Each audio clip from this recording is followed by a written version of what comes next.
Today I've watched a video entitled, just bear with me, The Place of the Ten Commandments in the Christian Life, and it's part 2. In that video, the video maker makes a claim that he chooses not to support using scripture. He claims that when Christ said in John chapter 14 and verse 15, "If you love me, keep my commandments," that Adventists, or anyone for that matter who claims that he's referring to the Ten Commandments, is wrong. I asked him to substantiate his claim and received this reply in response. It says, "That is why I say you have no clue. Every time Adventists see the word commandments, they think it is the Ten Commandments. You have no idea what it means.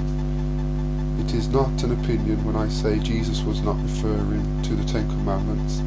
If you love me, you will keep my commandments." What were the commandments Jesus gave? You need some serious Bible study. I have the whole New Testament to support my claim. Now I'm going to deal with the content of that reply in video form, because it's too long a thing to actually type, and I believe that it's an opportunity for me to share in video form what I believe about that verse anyway.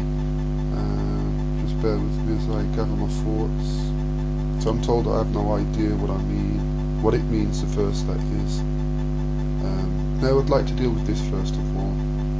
What were the commandments Jesus gave? Now you have to ask the question, who was it that gave the commandments on the top of Mount Sinai? The commandments were spoken and written. Now Christ is described in John chapter 1 as being the Word, or the voice of the Creator. He is the one that speaks for the Father, and it says in verse 14 of John chapter 1 that the Word became flesh. So the very voice that spoke the commandments from the top of Sinai and writ them down was Christ, and he became flesh. Was the Son, and he became flesh, John 1 verse 14. So there are the commandments that Christ gave. He gave them on the top of Sinai. Now moving on to the verse, John 14 and verse 15. When I study the scripture, find it beneficial to look at the original Greek that is translated into certain English words. For example, in John chapter 14 and verse 15, I look at the original Greek, which is translated commandments.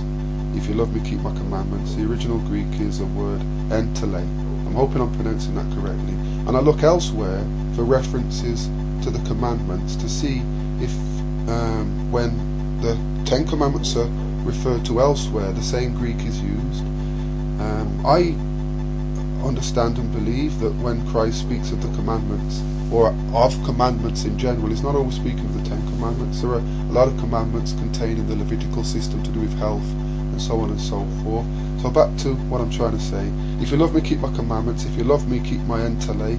Now I'm going to look elsewhere in the New Testament to see if that word entele is used when Christ is referring to the Ten Commandments, and you'll see that there is a connection, and that maybe Christ is speaking about the Ten Commandments in John chapter 14 and verse 15. Now Mark chapter 12 and verse 29, this is Christ speaking, and he makes it clear that he's referring to the commandments. It says Mark 12 verse 29, this is Christ speaking, "The first of all the commandments is, Hear, O Israel, the Lord our God is one Lord, and thou shalt love the Lord thy God with all thy heart." And he's obviously quoting the first commandment, because he goes on to say that he is. And what does he use, or what Greek word is used there, which is translated commandments? And we know that those verses are definitely speaking about the Ten Commandments. It's that Greek word entele.